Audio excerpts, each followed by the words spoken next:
ذات و صفات الہی جل شانہ کے بارے میں عقیدہ۔ اللہ پاک کے بارے میں ہر مسلمان کا اور صاحب ایمان کا یہ کلی ایمان اور عقیدہ ہونا چاہیے کہ اللہ تعالیٰ ایک ہے، کوئی اس کا شریک نہیں، نہ ذات میں، نہ صفات میں، نہ افعال میں، نہ احکام میں، نہ اسما میں، واجب الوجود ہے، یعنی اس کا وجود ضروری ہے، اور عدم محال ہے، قدیم ہے یعنی ہمیشہ سے ہے، ازلی ہے، ہمیشہ رہے گا، اور اس کو ابدی بھی کہتے ہیں۔ وہی اس کا مستحق ہے اور اسی کی عبادت اور پرستش کی جائے۔ وہ اپنی ذات سے بے پرواہ ہے اور ہم سب کی اپنی مخلوق کی اسے بہت پرواہ ہے۔ وہ پتھر میں کیڑے کو بھی رزق دیتا ہے، وہ کسی کا محتاج نہیں، اور تمام جہان اسی کے محتاج ہے۔ اس کی ذات کا ادراک عقلاً محال ہے۔ جو چیز سمجھ میں آتی ہے عقل اس کو محیط ہوتی ہے، اور اس کو کوئی احاطہ نہیں کر سکتا، بلکہ اس کے افعال کے ذریعے اجمالاً اس کی صفات، پھر ان صفات کے ذریعے معرفت ذات الہی حاصل ہوتی ہے۔ جس طرح اس کی ذات قدیم، ازلی، ابدی ہے، صفات بھی اسی طرح اس کی قدیم، ازلی، ابدی ہیں۔ جو عالم میں سے کسی شے کو قدیم مانے یا اس کے حدوث میں شک کرے وہ کافر ہے۔ اللہ مخلوق کی ہر چیز عطائی ہے، اور اللہ پاک کی ذاتی اور عدمی ہے۔ نہ وہ کسی کا باپ ہے، نہ بیٹا، نہ اس کے لیے بیوی، اور اسے باپ یا بیٹا جو بتائے یا اس کے لیے بیوی ثابت کرے وہ کافر ہے، بلکہ جو یہ بھی کہے کہ ممکن بھی کہے وہ گمراہ، بد دین اور کافر ہے۔ نہ وہ حی ہے یعنی خود زندہ ہے، اور سب کی زندگی اس کے ہاتھ میں ہے، جسے جب چاہے زندہ کرے اور جب چاہے موت دے دے۔ وہ ہر ممکن پر قادر ہے، کوئی ممکن اس کی قدرت سے باہر نہیں۔ جو چیز محال ہے اللہ تعالیٰ اس سے پاک ہے، اس کی قدرت میں سب کام شامل ہیں۔ وہ ہر کمال و خوبی کا منبع ہے، جامع ہے، اور ہر اس چیز سے جس میں عیب و نقصان ہے اللہ پاک ان سے پاک ہے، یعنی عیب و نقصان کا اس میں ہونا محال ہے، بلکہ جس بات میں نہ کمال ہو نہ نقصان ہو وہ بھی اس کے لیے محال ہے۔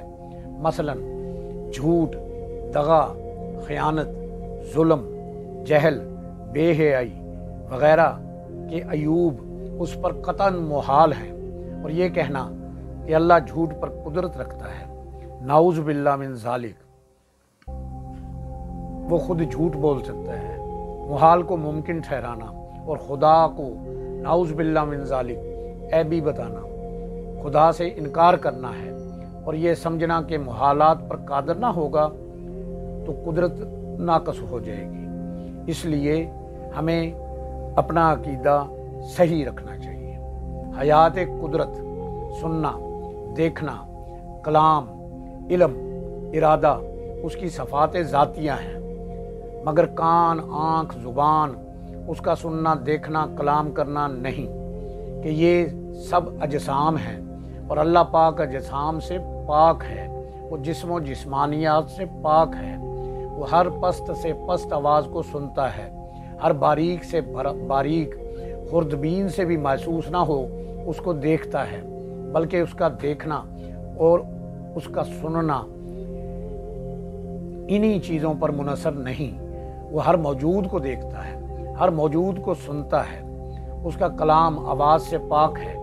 یہ قرآن عظیم جس کو ہم اپنی زبان میں تلاوت کرتے ہیں، مصاحف میں لکھتے ہیں، اس کا کلام قدیم، بلا صوت ہے، اور یہ ہمارا پڑھنا، لکھنا اور یہ آواز حادث، یعنی ہمارا پڑھنا حادث ہے، اور جو ہم نے قرآن پڑھا قدیم ہے، اور ہمارا لکھنا قدیم اور ہمارا سننا حادث ہے، اور جو ہم نے سنا قدیم، ہمارا حفظ کرنا حادث ہے، اور جو ہم نے حفظ کیا قدیم، یعنی متجلی قدیم ہے اور تجلی حادث ہے۔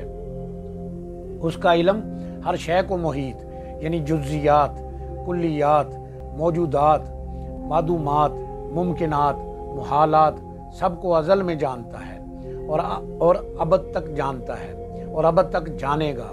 اشیاء بدلتی ہیں، اس کا علم نہیں بدلتا۔ دلوں کے خطروں اور وسوسوں پر تک کی اس کو خبر ہے اور اس کے علم کی کوئی انتہا نہیں، اور غیب و شہادت سب کو جانتا ہے۔ علم ذاتی اس کا خاصہ ہے۔ جو شخص علم ذاتی غیب خواہ شہادت کا غیر خدا کے لیے ثابت کرے وہ کافر ہے۔ علم ذاتی کے یہ معنی ہے کہ خدا کے دیے خود کو حاصل ہو۔ مخلوق کا سارا علم عطائی ہے اور اللہ پاک کا ذاتی ہے، اس بات پر یقین ہونا چاہیے۔ ہر بھلائی، ہر برائی اس نے اپنے علم ازلی کے موافق مقرر فرما دی ہے۔ جیسا ہونے والا تھا اور جو جیسا کرنے والا تھا اپنے علم سے جانا، وہی لکھ لیا۔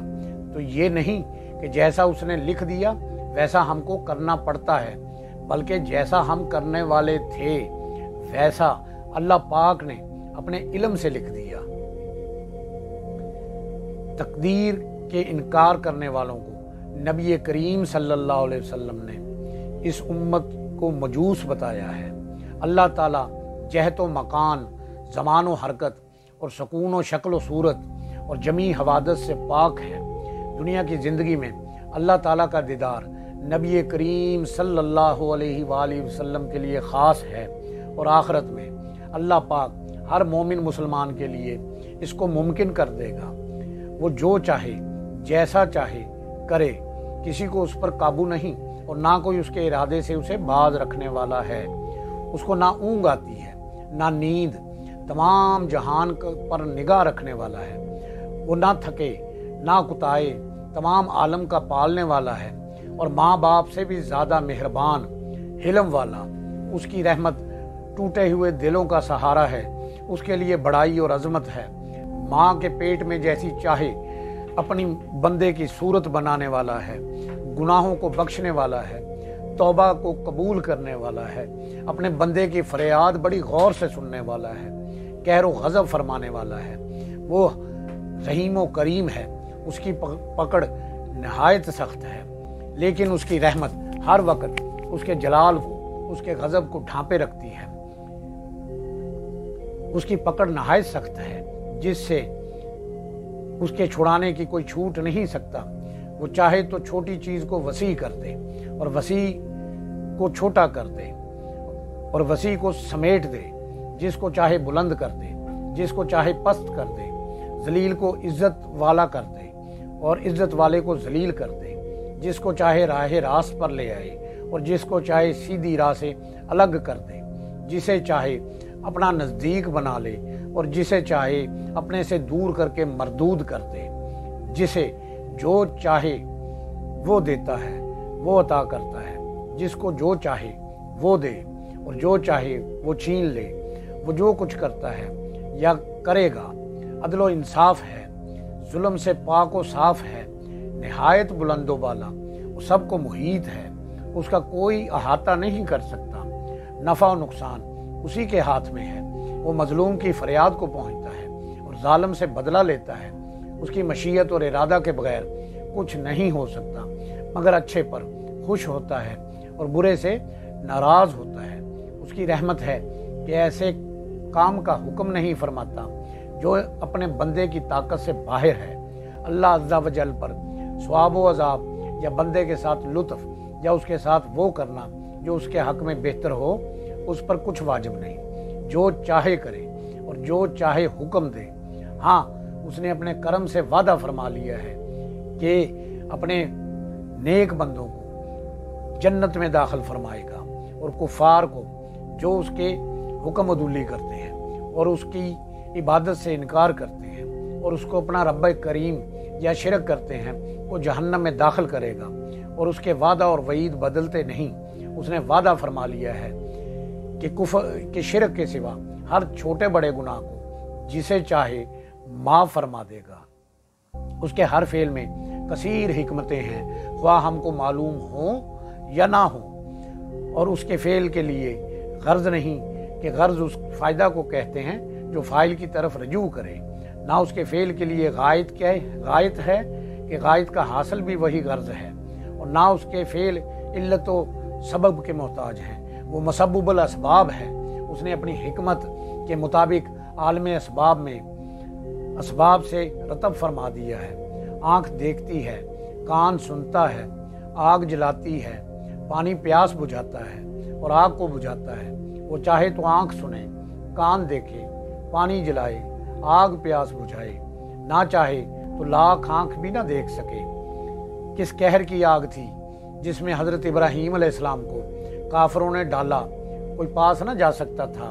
گپھن کے میں رکھ کر ان کو اس آگ میں پھینکا گیا۔ جب آگ کے مقابل پہنچے تو اللہ پاک نے اپنی قدرت کاملہ سے آگ کو حکم دیا کہ اے آگ میرے ابراہیم پر ٹھنڈی اور سلامتی والی ہو جا۔ علماء اکرام فرماتے ہیں اگر اس کے ساتھ وسلامن کا لفظ نہ فرما دیا جاتا کہ ابراہیم پر آگ ٹھنڈی اور سلامتی والی ہو جا تو اتنی ٹھنڈی ہو جاتی کہ اس کی ٹھنڈک آپ ابراہیم علیہ السلام کو ایذا دیتی۔ اللہ پاک ہمیں چاہیے کہ ہم اللہ پاک کی عبادت کریں اور ذات الہی کے بارے میں اپنے عقائد کو درست رکھیں، اللہ کو جو اللہ اور اس کے رسول کی رضا کا باعث بنیں گے۔ اللہ پاک سے دعا ہے اللہ ہمیں دین سمجھنے کی، سمجھانے کی اور اس پر عمل کرنے کی توفیق عطا فرمائے، آمین۔